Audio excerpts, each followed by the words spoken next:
नमस्कार। आज का बहुत ही दिव्य वार्ता हम करेंगे दिव्य विषय पर कि माता पार्वती जी के 9 स्वरूपों का आध्यात्मिक और वैज्ञानिक रहस्य को समझने का प्रयास करेंगे। कहते हैं कि माता पार्वती जी का 9 स्वरूप हमेशा दर्शाया जाता है। माता के 9 स्वरूपों को सनातन परंपरा में इन्हें 9 दुर्गा कहा जाता है और इनकी विशेष पूजा विधि होती है, जो विशेष रूप से हम नवरात्रि के दिन हम नवरात्रि में अपने माता के 9 स्वरूपों का पूजन करते हैं। इन 9 स्वरूपों का रहस्य समझने के लिए आज हम इस विषय पर गहराई से वार्ता करेंगे, इसका वैज्ञानिक सिद्धांत समझने का प्रयास करेंगे और इन सिद्धांतों को अपने जीवन में उतारने का रहस्य मनोवैज्ञानिक सिद्धांतों को जानेंगे, उसके प्रभाव को जानने का प्रयास करेंगे कि इस रहस्य को समझने वाला व्यक्ति अपने जीवन को भय, कमजोरी और अज्ञानता से निकाल करके शक्ति, संतुलन और आत्मज्ञान की ओर अग्रसर होता है, आगे बढ़ता है। इस भाव को समझने की आवश्यकता है। कहते हैं कि पहली माता की पूजा हम शल्य पुत्री के रूप में करते हैं। शल्य पुत्री हमारे घर में भी जब बच्ची जन्म लेती है, कन्या जन्म लेती है, तो पहले बच्ची के रूप में जन्म लेती है, वह माता का ही स्वरूप होती है। तब शल्य पुत्री के रूप में माता जन्म लेती है। पहले इस भाव को समझना है कि शल्य पुत्री अर्थात पर्वतराज हिमालय की पुत्री, और पर्वतराज स्थिरता के प्रतीक है, आत्मविश्वास के प्रतीक है। तो शल्य पुत्री आत्मविश्वास और स्थिरता के प्रतीक है। इस भाव को समझने की आवश्यकता है। शल्य पुत्री पर्वतराज हिमालय की पुत्री है और माता शल्य पुत्री के मनोविज्ञान को समझने का हम प्रयास करेंगे कि यह रूप हमें सिखलाता है कि जीवन में सबसे पहले आत्मविश्वास की जरूरत है। जो व्यक्ति आत्मविश्वास करता है, अपने ऊपर विश्वास करता है, अपने निर्णय पर विश्वास करता है, अपने कर्म पर विश्वास करता है, अपनी वाणी पर विश्वास करता है और विश्वास के साथ में कार्य करता है, विश्वास के साथ में बोलता है, तब उसका जीवन प्रभावी होता है और तब उसके जीवन में अस्थायित्व आता है, स्थिरता आती है। इस भाव को समझने की जरूरत है, तब हमारा जीवन बेहतर बनता है। कहते हैं कि जैसे पर्वत अडिग रहता है, वैसे ही मनुष्य को भी अपने कर्मों में, सिद्धांतों में सदैव ही अडिग रहना चाहिए, तभी हमारा जीवन सार्थक बन पाता है। दूसरा मां का स्वरूप है ब्रह्मचारिणी।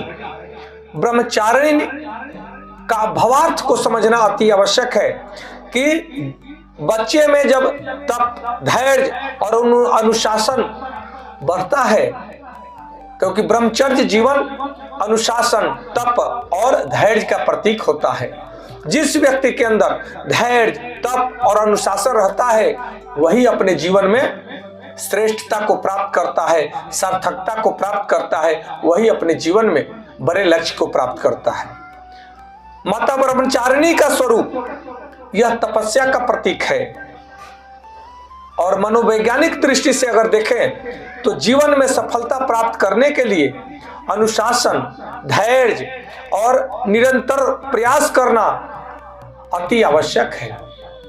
जो व्यक्ति अपने जीवन में, पुरुष हो या नारी, जो अनुशासित होता है, जो धैर्य के साथ मेहनत परिश्रम करता है, अपने लक्ष्य के लिए कार्य करता है, निरंतर जो कार्य करता है, निरंतर प्रयास करता है, तो वही अपने जीवन में लक्ष्य को प्राप्त करता है, अपने जीवन को सार्थक बना पाता है। तीसरा है माता चंद्रघंटा। चंद्रघंटा मां साहस और संतुलन का प्रतीक है।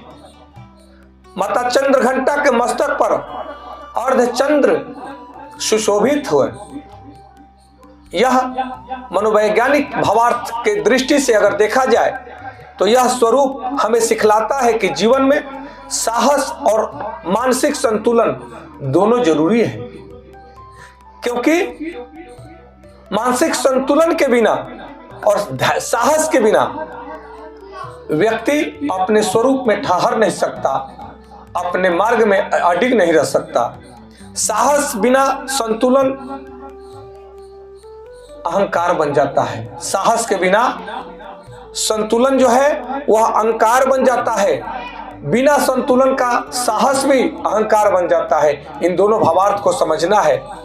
माता के मस्तक पर अर्ध चंद्र है, यह प्रतीक है कि चंद्रमा मन का प्रतीक है और मन में ही साहस और संतुलन बनाने की शक्ति होती है, क्योंकि मन हमारे इंद्रियों का राजा है। मन इज पावर। तो मन को साहसी बनाए, धैर्यवान बनाए, संतुलित बनाए, तभी तो हमारा जीवन संतुलित होगा। इस भाव को समझने की आवश्यकता है।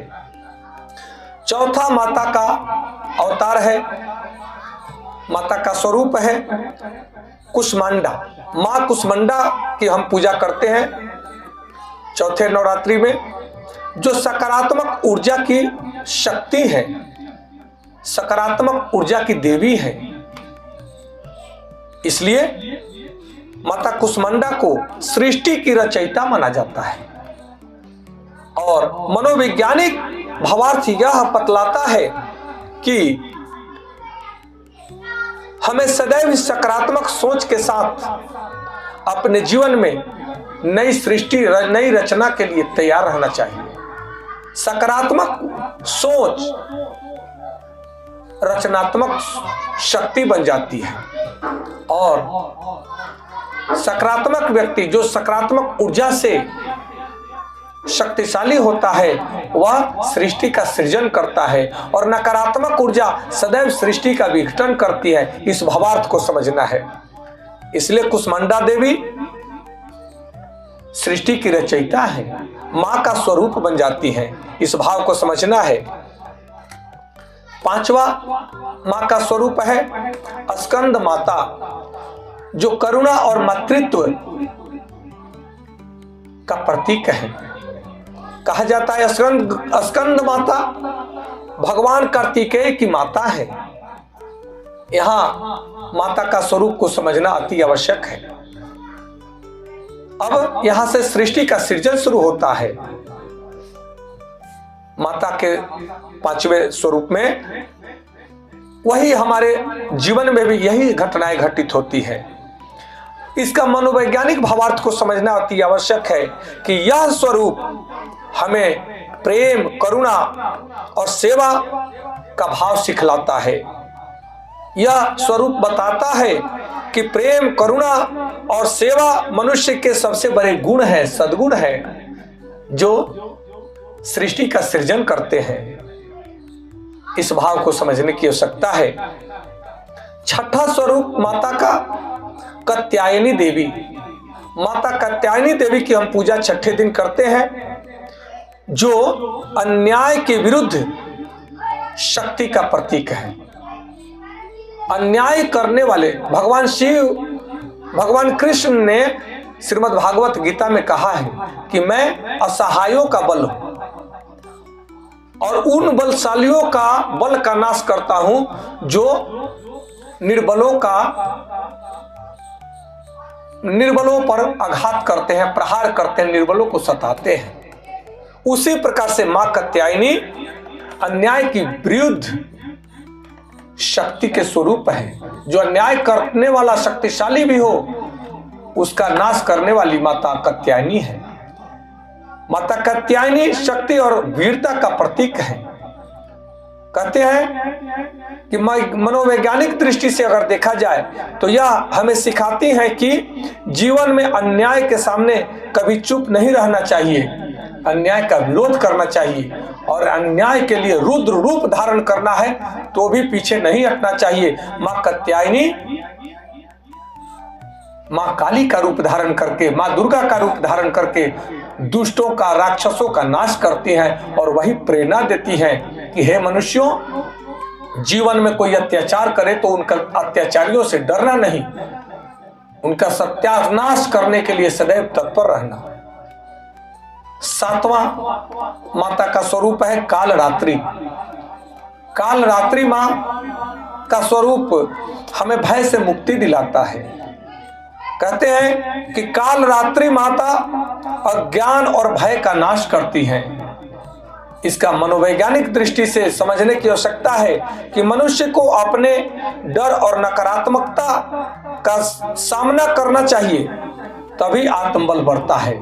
अगर जीवन में डर बढ़े, नकारात्मकता बढ़े, तो उसे घबराना नहीं है, उसका सामना करना है और उससे डट के मुकाबला करेंगे, तब आपका आत्मबल बढ़ेगा। इसलिए जीवन में कठिनाइयां आती हैं तो कहते हैं भगवान भक्त का परीक्षा लेते हैं, मां भक्त की परीक्षा लेती है।